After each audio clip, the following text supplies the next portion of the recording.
Hello friends, हमारे YouTube channel अड्डा 2020 में आपका स्वागत है। तो आज हम लेकर आए केमिस्ट्री के पार्ट 2 वीडियो लेकर आए। पार्ट 1 हम पहले बना चुके हैं, आप जाकर हमारे प्लेलिस्ट में देख सकते हैं। हमने इसमें जितने भी क्वेश्चन कवर किए हैं सभी क्वेश्चन प्रीवियस ईयर एग्जामों में पूछे गए हैं। तो आइए हम लोग एक एक करके अब स्टार्ट करते हैं इसका पार्ट 2 वीडियो। तो पहला क्वेश्चन पूछा है कि निम्नलिखित में से किस तत्व के लिए सामान्य इलेक्ट्रॉनिक विन्यास NH2 और NP3 है। इसका कहने का मतलब है कि इसके यस में 2 और P में 3 इलेक्ट्रॉन हो, इसमें से कौन है, इसका जो है हम इलेक्ट्रॉनिक विन्यास करेंगे। तो ठीक है, तो देख लेते हैं। देखिए जो आपका इसमें से नाइट्रोजन है, ठीक है, ये नाइट्रोजन का साथ होता है। इसका कर लेंगे तो 1s2 2s2 और 2p3 होगा। ठीक है, ये 2p3 होगा। तो यही आपसे पूछा है। देखिए NH2, ठीक है, ये NH2 हो गया और ये हो गया NP3। ठीक है, इसके बाहरी कक्षा में देखिए 3 इलेक्ट्रॉन यहाँ पे भी है और यहाँ पे 2 इलेक्ट्रॉन। ठीक है, तो ऑप्शन क्या हो जाएगा, ये आपका डी हो जाएगा। ठीक है, ये डी हो जाएगा। आगे हम लोग देखते हैं। आगे क्वेश्चन पूछ रहा है कि निम्नलिखित विकल्पों में से किस तत्व के परमाणुओं के बाहरी कक्षा में एक से अधिक इलेक्ट्रॉन होते हैं। तो इनमें से पूछ रहा है कि किनके जो है जो है कि किसमें जो है आपका एक से अधिक इलेक्ट्रॉन है इसके बाहरी कक्षा में। तो देख लेते हैं। जो लिथियम है, लिथियम का क्या होता है, लिथियम का आपका होता है 3 होता है। ठीक है, तो क्या हो जाएगा 2 होता है, फिर इसका 1 होता है। सोडियम का क्या होता है 11 होता है। ठीक है, ये सोडियम का कितना होता है, ये आपका होता है 11। ठीक है, तो 2 8 और 1 होता है। ठीक है, इसका 2 8 1 होता है। हाइड्रोजन का कितना होता है 1 होता है। ठीक है, ये 1 ही होता है हाइड्रोजन का, तो इसका क्या हो जाएगा 1। बेरिलियम का कितना होता है, तो बेरिलियम का आपका होता है कितना 4 होता है। तो इसके कक्षा में कितना हो जाएंगे 2 और 2। ठीक है, तो कौन आंसर हो जाएगा, ये आपका डी आंसर हो जाएगा। इसके बाहरी कक्षा में 2 इलेक्ट्रॉन है और ये पूछा कि एक से अधिक इलेक्ट्रॉन वाला कौन सा है, तो ये आपका ये बेरिलियम। बाकी सभी के जो तीनों हैं इनके बाहरी कक्षा में 1 इलेक्ट्रॉन है। आगे है कि नाभिक का आकार लगभग डैश होता है। तो नाभिक का आकार जो है कितना होता है, तो ये आपका होता है नन ऑफ दी। ठीक है, इनमें से जो है ये कोई नहीं है, ये इनमें से नाभिक के आकार में इनमें जो है ये कोई ऑप्शन नहीं है आपका। आप लोग हमें जो है कमेंट कर बताइए कि कितना होता है नाभिक का आकार। ठीक है, आगे हम लोग देखते हैं कि निम्नलिखित में से कौन सी बात इनमें से गलत है। इनमें से पूछ रहा है कि 4 ऑप्शन दिए हैं, ये पूछ रहा है कि इनमें से कौन सी बात गलत है। हाइड्रोजन का परमाणु टाइटेनियम की मात्रा से करीब 1/3 होता है। ठीक है, ड्यूटेरियम को भारी हाइड्रोजन कहते हैं। ड्यूटेरियम के परमाणु में 1 न्यूट्रॉन होता है। और लास्ट है कि प्रोटियम हाइड्रोजन का एक दुर्लभ समस्थानिक है। तो यही आपका क्या हो गया, ये आपका गलत हो गया। प्रोटियम नहीं होता है ये दुर्लभ समस्थानिक। ठीक है, हाइड्रोजन का एक दुर्लभ जो समस्थानिक ये नहीं होता है, ये प्रोटियम कौन सा होता है, ड्यूटेरियम होता है। ठीक है, कौन होता है इसका, ड्यूटेरियम होता है, ये आपका गलत है। बाकी जो है ड्यूटेरियम के परमाणु में 1 न्यूट्रॉन होते हैं। ठीक है, ये आपका सही है। ड्यूटेरियम को भारी हाइड्रोजन भी कहते हैं, ये भी सही है। और हाइड्रोजन का परमाणु टाइटेनियम की मात्रा के करीब 1/3 होता है, ये भी सही है। देख रहे हैं कैसा क्वेश्चन पूछा है आपसे। आगे है कि प्रोटियम, ड्यूटेरियम और टाइटेनियम डैश के प्राकृतिक रूप से पाए जाने वाले समस्थानिक है। ये तीनों जो है किसके समस्थानिक है, तो ये आपके हाइड्रोजन के समस्थानिक है। ठीक है, देखिए प्रोटियम का क्या होता है, प्रोटियम का 1H1 होता है, ड्यूटेरियम का होता है 2H1 होता है। ठीक है, और टाइटेनियम का होता है 3H1 होता है। ठीक है, आगे हम लोग देखते हैं कि समस्थानिक के अस्तित्व का सुझाव 1913 में सबसे पहले रेडियो केमिस्ट डेस ने दिया था। तो किसने दिया था, तो ये आपका दिया था फ्रेडरिक सोडी ने। ठीक है, फ्रेडरिक सोडी ने दिया था समस्थानिक के अस्तित्व का सुझाव। आगे क्वेश्चन है कि जब किसी तत्व के परमाणुओं की भिन्न भिन्न द्रव्यमान संख्या होती है तो उसे क्या बोला जाता है। तो भिन्न भिन्न द्रव्यमान संख्या हो तो उसे क्या बोला जाता है, उससे बोला जाता है आइसोटोप्स। ठीक है, आइसोटोप्स उसको बोला जाता है जब जो है डिफरेंट जो है मास नंबर हो। आगे हम लोग देखते हैं कि समान तत्व के सभी आइसोटोप्स में क्या होता है। तो जो समान तत्व के जो जितने भी होते हैं आइसोटोप्स, उसमें क्या होता है। तो तो देखते हैं आगे क्या होता है इसमें। तो पहला दिया है कि भिन्न परमाणुविक क्रमांक और भिन्न परमाणुविक संहति रहता है। ठीक है, भिन्न परमाणुविक क्रमांक और एक जैसे परमाणुविक संहिता होता है। एक जैसी परमाणुविक क्रमांक किंतु भिन्न परमाणुविक संहति होती है। यही आपका सही है। ठीक है, तो जो आइसोटोप्स होते हैं उसके जो है एटॉमिक नंबर सेम होते हैं, लेकिन एटॉमिक मास जो होते हैं ये डिफरेंट होते हैं। यही होता है आइसोटोप्स का। ठीक है, ये ऑप्शन सी आपका सही है। आइसोटोप्स के रासायनिक गुण, ठीक है, क्या होते हैं? जो आइसोटोप्स होते हैं इसके रासायनिक गुण क्या होते हैं? इसके रासायनिक गुण क्या होते हैं? समान होने चाहिए। ठीक है, इसके रासायनिक गुण समान होते हैं। ठीक है, क्यों होते हैं? क्योंकि इनके परमाणु क्रमांक जो है ये समान होने के कारण जो है इनके रासायनिक गुण समान होते हैं, आइसोटोप्स के परमाणु क्रमांक समान होने के। अगला है कि निम्नलिखित में से क्या हाइड्रोजन तत्व का समस्थानिक नहीं है? इनमें से कौन जो है हाइड्रोजन का समस्थानिक नहीं है? कौन है? तो ये आपका रेडियम है। बाकी ड्यूटेरियम है, टाइटेनियम और प्लूटोनियम, ये तीनों जो है हाइड्रोजन के समस्थानिक होते हैं। किसी भी तत्व के समस्थानिकों के संदर्भ में निम्नलिखित में से कौन सा कथन सही नहीं? इनमें से कौन सा कथन सही नहीं है समस्थानिकों के संदर्भ में? ठीक है, ये क्वेश्चन कट गया है इसका पूरा। आगे हम लोग देखते हैं कि पूछ रहा है कि स्कैंडियम के कितने समस्थानिक होते हैं? जो स्कैंडियम होते हैं ये आपके कितने समस्थानिक होते हैं? तो ये आपके होते हैं 13। ठीक है, कितने होते हैं? 13 होते हैं स्कैंडियम के समस्थानिक। देख रहे हैं, ये डायरेक्ट क्वेश्चन आपसे पूछ दिया है कि कितने होते हैं। आगे क्वेश्चन के अलग अलग परमाणु संख्या और समान द्रव्यमान संख्या वाले तत्वों से बने परमाणु डैश के रूप में जाने जाते हैं। तो किस रूप में जो है ये जाने जाते हैं?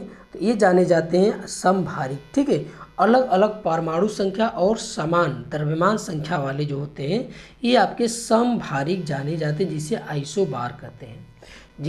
जिनके जो है द्रव्यमान संख्या समान होती है लेकिन परमाणु क्रमांक क्या होते हैं? भिन्न होते हैं, उससे हम लोग क्या बोलते हैं? समभारिक कहते हैं।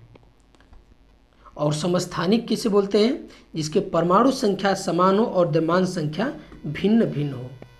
आगे के समभारिकों में होता है, तो समभारिक में क्या होता है? तो यही पूछ रहा है आपसे। तो समभारिक में क्या होता है?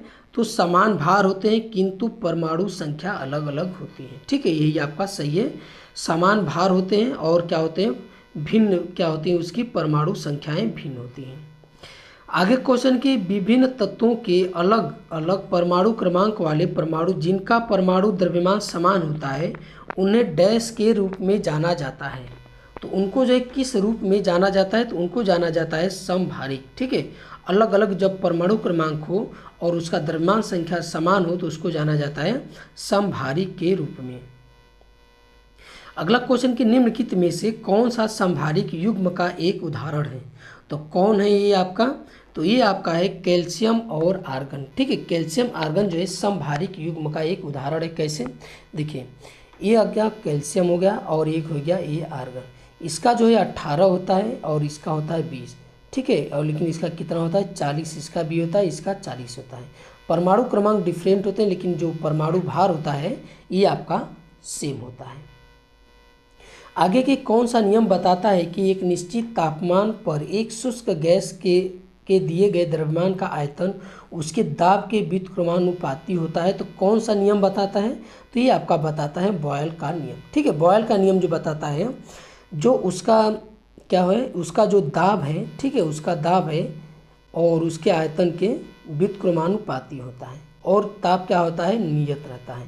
इसका फार्मूला क्या होता है? P1V1 = P2V2 होता है। ये फार्मूला आप लोग याद कर लीजिए क्योंकि ये इस फार्मूले पर क्वेश्चन आपका रेलवे में पूछा जाता है।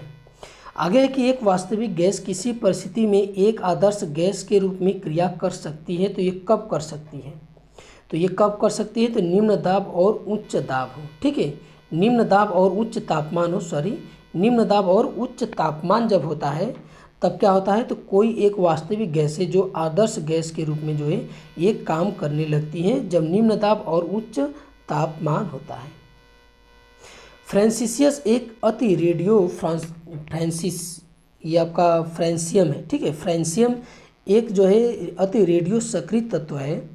तो फ्रांसियम के अधिकतम दीर्घ आयु वाले समस्थानिक जो है आपका FR है कि अर्ध आयु मात्रा है। ठीक है, तो ये आपका याद करने वाली चीज़ है, ये आपका 21 मिनट होता है इसका अर्ध आयु। ठीक है, इसका अर्ध आयु 21 मिनट होता है। अगला है कि बेकुरल डैश के मापन की इकाई है। तो जो बेकुरल होता है ये आपका किसके मापन की इकाई है? तो ये आपका रेडियोधर्मिता की मापन की इकाई है। ठीक है, ये रेडियोधर्मिता।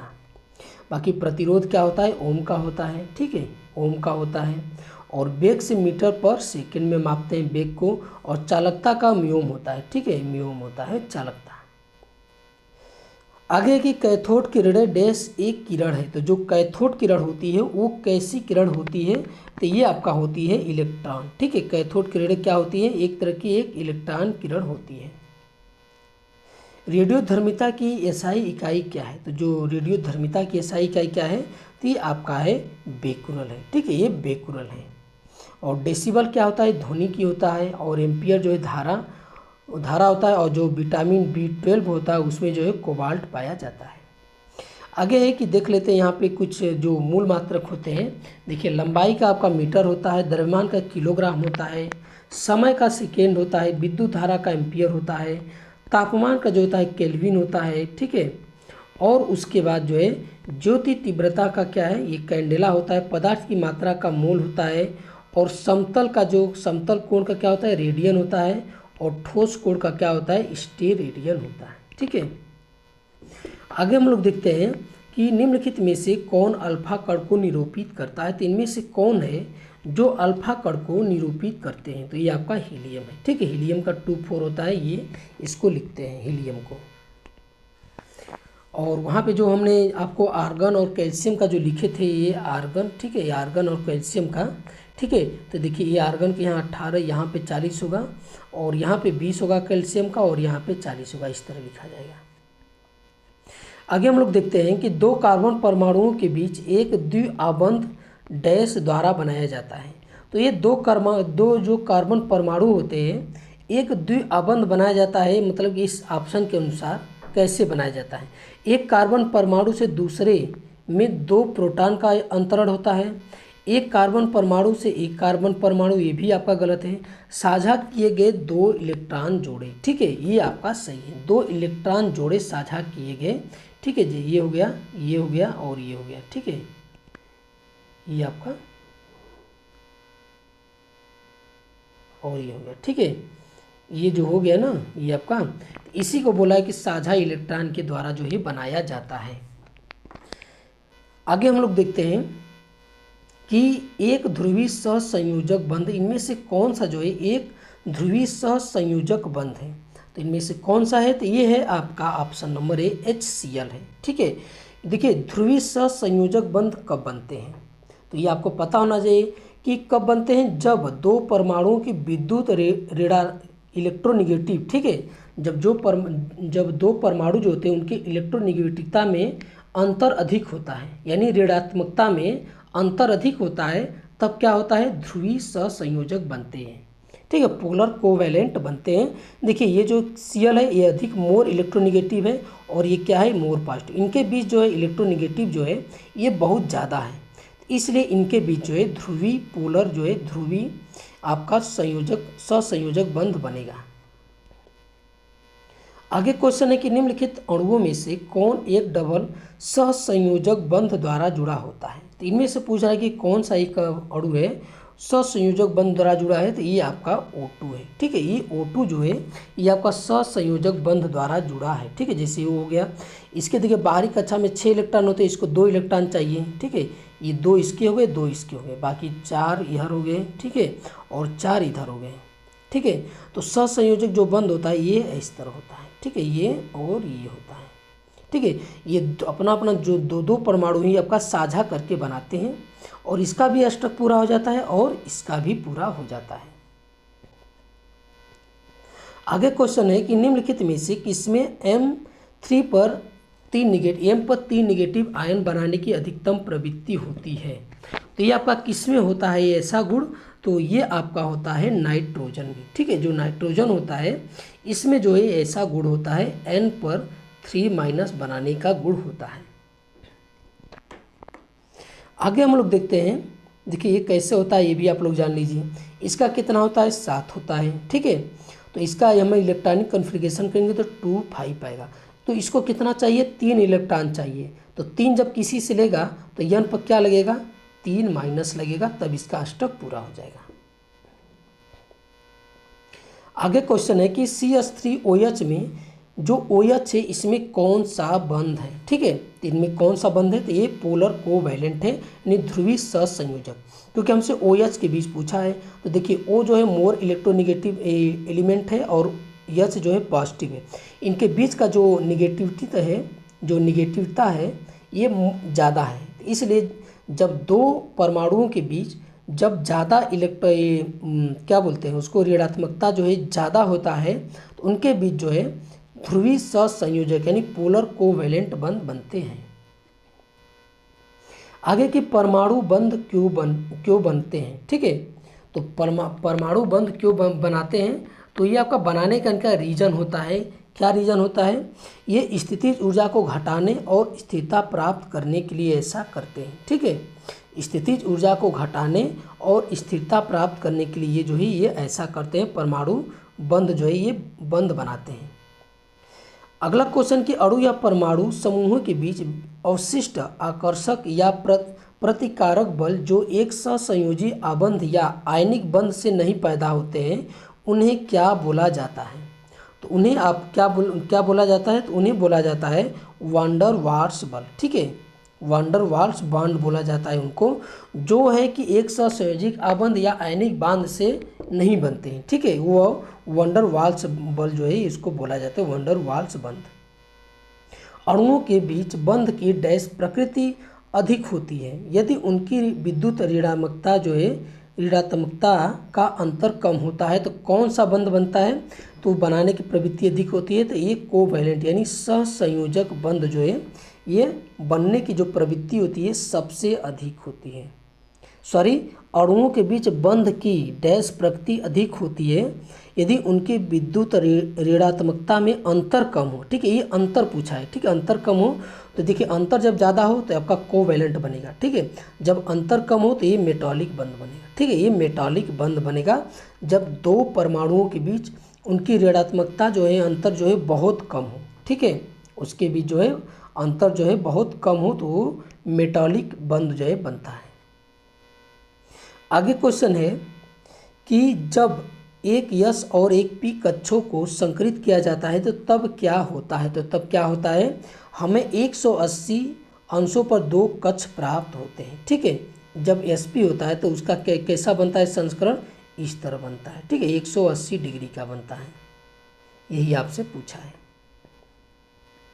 आगे क्वेश्चन है कि डैश बंध पानी के अणुओं के भीतर परमाणुओं को बांध कर रखता है क्यों, ठीक है। तो ये आपका क्यों रखता है, तो ये आपका ध्रुवीय सहसंयोजक के कारण, ठीक है। ध्रुवीय सहसंयोजक के कारण जो है बंध जो है पानी के अणुओं के भीतर परमाणुओं को बांध कर रखता है। कैसे, जैसे ये H2 हो गया, ठीक है।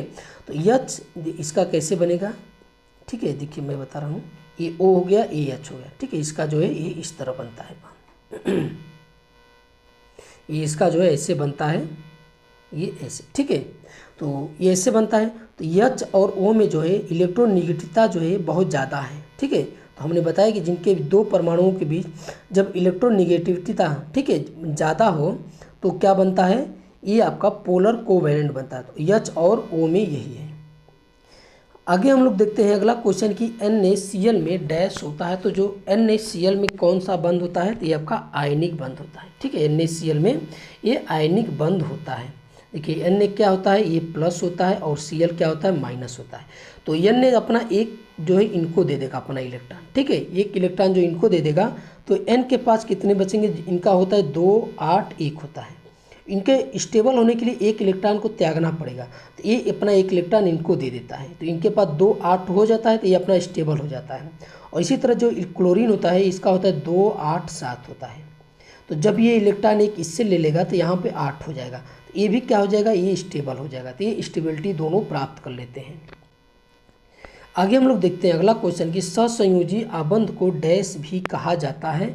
तो क्या बोला जाता है, सहसंयोजी आबंध को। ठीक है, तो क्या बोला जाता है, तो ये बोला जाता है आपका आणविक बंध बोला जाता है। ठीक है, ये आणविक बंध बोला जाता है। सहसंयोजी आबंध क्या होते हैं, तो इलेक्ट्रॉनों का आपस में साझा करके जो बंध बनता है तो उसे हम लोग बोलते हैं सहसंयोजी बंध। ठीक है, जैसे मान लो O2 हो गया, तो O2 में क्या होता है, जैसे ये हो गया, ठीक है, ये O हो गया, तो इनके बाहरी कक्षा में कितने होते हैं, ये आपके होते हैं, ये O है तो ये आपका 6 होते हैं। ठीक है, देखिए ये O है तो O का होता है 8, 2 6 होता है, इसको 2 इलेक्ट्रॉन चाहिए। ठीक है, ये ठीक है, ये बाकी ये 4 इधर हो गए आपके। ठीक है, ये 4 जो इधर हो गए, तो 2 इलेक्ट्रॉन ये इनसे ले लेगा तो इनका अष्टक पूरा हो जाएगा। ठीक है, क्या हो जाएगा, इसका अष्टक पूरा हो जाएगा, और जब वो ये 2 इसको साझा कर देंगे तो इसका भी हो जाएगा, तो इसलिए साझा द्वारा बना लिए तो इनका भी पूरा हो गया, इनका भी पूरा हो गया। इसी को बोलते हैं सहसंयोजी बंध।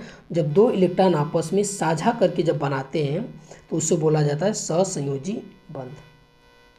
आगे के किसी परमाणु के उच्चतम ऊर्जा स्तर में स्थित इलेक्ट्रॉनों को डैश क्या कहा जाता है, तो क्या बोला जाता है, तो इसके बोलते हैं वैलेंस इलेक्ट्रॉन। ठीक है, संयोजकता इलेक्ट्रॉन्स बोलते हैं हम लोग किसी परमाणु के उच्चतम ऊर्जा स्तर में। ठीक है, इसका मतलब ये है कि जैसे मान लीजिए कि ये आपका नाइट्रोजन है, नाइट्रोजन का कितना होता है, 7 होता है। ठीक है, 7 होता है तो 2 और 5, ठीक है, ये 2 और 5 होता है इसका।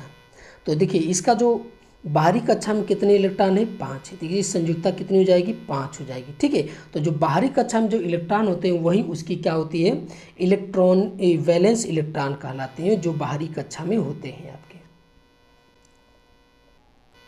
आगे हम लोग देखते हैं कि सल्फर और क्लोरीन में किस प्रकार का बंध होता है। जो सल्फर और क्लोरीन होते हैं इनमें जो है किस प्रकार का होता है, तो ये ध्रुवीय सहसंयोजक होते हैं। ठीक है, ध्रुवीय सहसंयोजक होते हैं। देखिए सल्फर और क्लोरीन, क्लोरीन जो है मोर इलेक्ट्रोनेगेटिव है और सल्फर जो है ये पॉजिटिव है। ठीक है, सल्फर के बाहरी कक्षा में 6 इलेक्ट्रॉन, ठीक है, इसके जो है ये आपके होते हैं 7। तो इनके बीच जो बंध बनेगा, इनके बीच आपका बनेगा ये आपका ध्रुवीय सहसंयोजक, क्योंकि इनके बीच में जो इलेक्ट्रोनेगेटिविटी जो है ये बहुत ज़्यादा है। आगे हम लोग देखते हैं क्वेश्चन, जब लोहे में जंग लग जाता है तो उसका वजन क्या होता है, तो उसका वजन क्या होता है, बढ़ जाता है। ठीक है, उसका वजन क्या होता है, ये बढ़ जाता है उसका वजन। लोहे में जंग लगने के लिए किस अवस्था का होना आवश्यक है, तो ये आपका किस अवस्था का होना आवश्यक है, तो ये है आपका डी। ठीक है, O2 की उपस्थिति होना आवश्यक है। क्यों, क्योंकि जो नमी होती है, जो हवा में उपस्थित ऑक्सीजन होते हैं उससे प्रतिक्रिया करते हैं। ठीक है, उससे क्रिया करके जब क्रिया करते हैं तो वही लोहे पे जो है ये जंग लग जाता है। आगे हम लोग देखते हैं कि लोहे को जंग लगने से बचाने के लिए उस पर जस्ते की परत चढ़ाने की प्रक्रिया को क्या बोला जाता है, तो उसको बोला जाता है गैल्वेनाइजेशन। ठीक है, गैल्वेनाइजेशन बोला जाता है। लोहे को जंग से बचाने के लिए जस्ते की जो परत चढ़ाई जाती है, लोहा अयस्क से लोहा विनिर्मित करने की प्रक्रिया को क्या बोला जाता है, तो क्या बोला जाता है, तो ये आपका बोला जाता है अपचयन। ठीक है, उससे हम लोग बोलते हैं जब लौह अयस्क से जब लोहा विनिर्मित करते हैं तो उसको बोला जाता है अपचयन। आगे क्वेश्चन की एक ऐसी अभिक्रिया जिसमें एक साथ ऑक्सीकरण हो और अवकरण हो, यानी अपचयन हो। ठीक है, ये अवकरण नहीं अपचयन होना चाहिए, ऑक्सीकरण और अपचयन दोनों एक साथ हो। ऐसी कौन सी अभिक्रिया होती है जिनमें ऑक्सीकरण और अपचयन दोनों होता है, यानी ऑक्सीडेशन और रिडक्शन दोनों होता है, उस अभिक्रिया को क्या बोला जाता है, उस अभिक्रिया को बोला जाता है रिडॉक्स अभिक्रिया। ठीक है, उसको बोला जाता है रिडॉक्स अभिक्रिया। रिडॉक्स अभिक्रिया में ऑक्सीकरण और अपचयन दोनों होता है एक साथ। कैल्शियम फ्लोराइड पर कुल आवेश कितना होता है, तो जो कैल्शियम फ्लोराइड होता है ये देखिए क्या होता है, इसका फॉर्मूला CaF2। ठीक है, एक बन गया ये आपका यौगिक, इसमें जो है चार्ज 0 होगा। ठीक है, अगर किसी के ये दिमाग में आ जाएगा कि नहीं Ca पर 2 प्लस होता है और F पर 1 माइनस होता है, ये तो अलग अलग के लिए सही है, लेकिन एक कंबाइन पूछा, इस यौगिक के रूप में पूछा है कि CaF2 में कुल कितना आवेश होते हैं, तो ये इस समय आप न्यूट्रल हो गया है, ये कितना होते हैं, 0 होता है। अगर अलग अलग की बात करेंगे तो Ca पर 2 प्लस होता है और F पर 1 माइनस होता है। अगला क्वेश्चन कि ऑक्सीकरण की अभिक्रिया में क्या होता है, तो ऑक्सीकरण अभिक्रिया में क्या होता है, तो ये आपका होता है इलेक्ट्रॉन खोते हैं। ठीक है, ये इलेक्ट्रॉन खोते हैं ऑक्सीकरण अभिक्रिया में। देखिए आपसे एक क्वेश्चन और पूछा जाता है एग्जाम में कि जैसे कि मान लीजिए Ca हो गया, ठीक है, Ca हो गया, इस पर कितने होते हैं 2 प्लस होते हैं, ठीक है, और ये F माइनस होता है, ठीक है, F माइनस होता है, इस पे 1 होते हैं। तो ये पूछा जाता है कि इसका फार्मूला अगर हमको इसको बनाना होगा तो कैसे बनेगा।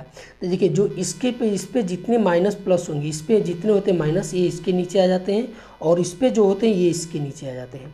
तो तब फार्मूला क्या बनता है Ca, ठीक है, तो इस पे 1 है तो ये Ca एक बार हो गया, और F2, ठीक है, यहाँ पे ये F2 लिख देंगे, इसका जो है इस पे लगा देंगे इसके नीचे, ठीक है, जो इसका ये चिन्ह होता है ये इसके नीचे ले आएंगे 2।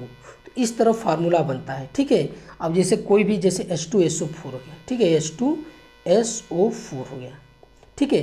तो इसमें जब हम इसको बनाएंगे तो सबसे पहले ये इसको पहले हम इसको करेंगे, ठीक है, ये इसको करेंगे।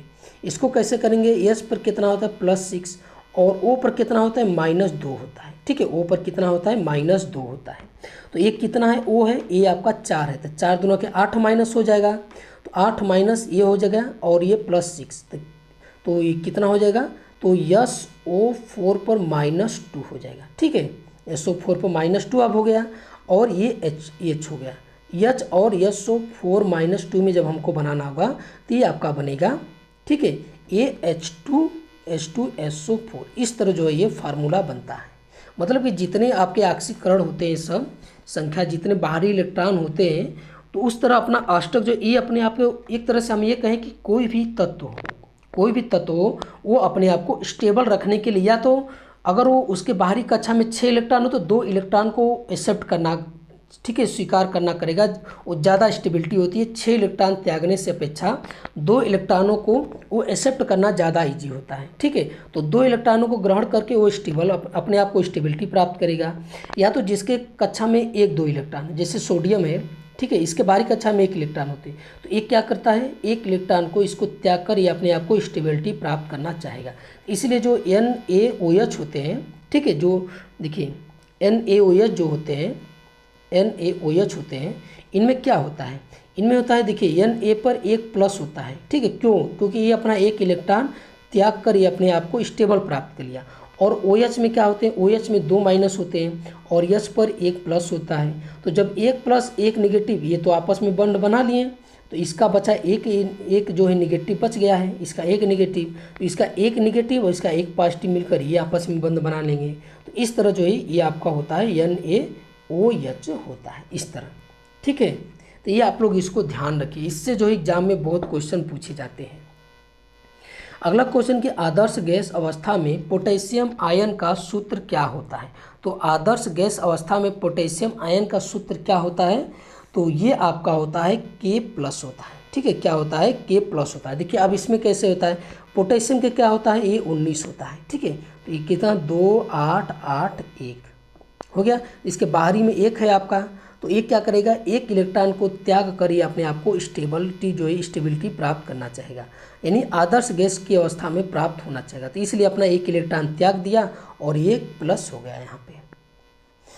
आगे हम लोग देखते हैं कि निम्नलिखित में से कौन सा एक ऋण आयन होगा। इनमें से पूछ रहा है कि कौन सा एक ऋण आयन होगा, तो कौन सा होगा देख लेते हैं। यदि प्रोटॉन्स से अधिक इलेक्ट्रॉन होंगे, तो सही बात है, जब प्रोटॉन से अधिक इलेक्ट्रॉन होंगे तो वो ऋण आयन होगा, तो यही आपका सही है।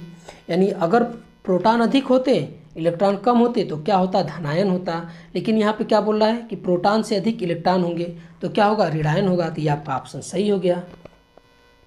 आगे है कि लोहे पर जंग डैश अभिक्रिया के कारण लगता है। तो जो लोहे पर जो जंग लगता है ये किस अभिक्रिया के कारण लगता है, तो ये रेडॉक्स अभिक्रिया के कारण लगता है, ठीक है। इनमें जो है ऑक्सीकरण और अपचयन दोनों की अभिक्रिया होती है। लोहे पर जो जंग लगता है इस पर जो है ऑक्सीकरण और अपचयन दोनों की क्रिया होती है, इसलिए रेडॉक्स अभिक्रिया का ये भाग है। तो ये आज का हमारा वीडियो आपको कैसा लगा, अच्छा लगा तो हमारे चैनल को सब्सक्राइब कीजिए और अधिक से अधिक शेयर कीजिए। देखने के लिए बहुत बहुत धन्यवाद।